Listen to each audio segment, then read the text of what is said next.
Hello, Chris Maguire here, and I've got another Hey Chris question. Today I've got, hey Chris, I want to learn jazz, but I don't know where to start.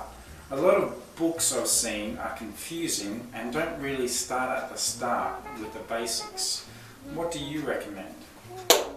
Excellent. I had the same conundrum when I first wanted to learn jazz. I started getting interested in playing jazz probably a few years ago now, and I found exactly the same thing. It was hard to get going because there's not necessarily a book out there that I sort of think explains the basics and like a step-by-step process to get from where you are to where you want to be. What I recommend, and this is what I did, is you pick up the fake book. So something called the fake book has a whole heap of jazz standards in it. There are different issues of fake books, so the songs can vary a little bit, but you're going to get a whole heap of fake books. So basically a fake book will have the chords and the melody written out for a lot of these jazz standards. You can order these jazz books from any music shop. Some of them won't have them in stock, but it is something that they can easily get their hands on. So if you don't see it in your local music store, do ask for the fake book. So that's probably the best place to start. And then you want to sort of pick a jazz standard first to go through that almost everybody knows, even people that don't really listen to jazz have probably heard of. What I do with my students, I get them to go through Autumn Leaves because there's been so many different versions of it. It's been around for such a long time. It's a really beautiful song, and so many people have done versions of it. It's easy to go on YouTube and listen to a wide variety of it.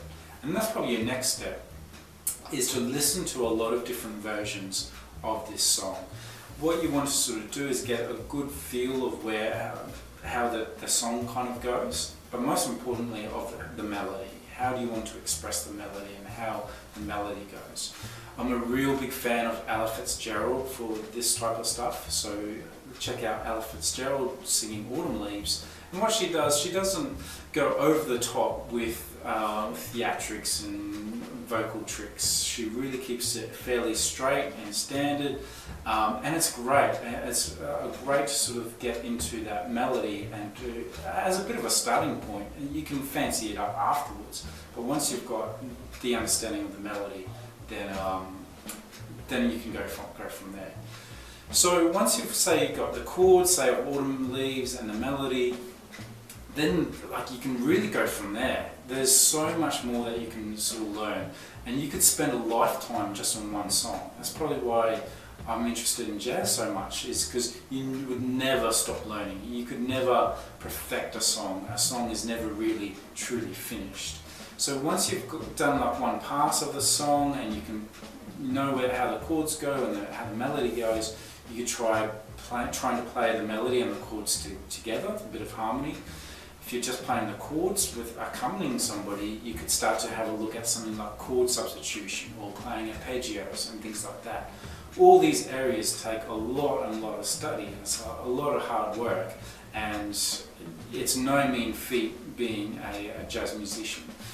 Basically, the really good jazz musicians, that's pretty much all they play, because that's kind of the only time they've got available is to learn jazz. It just encompasses so much of your time to really get good at this. There's so many things to learn, but you can just start chipping away. Just learn one new thing every so often and just apply that to your playing and go from there.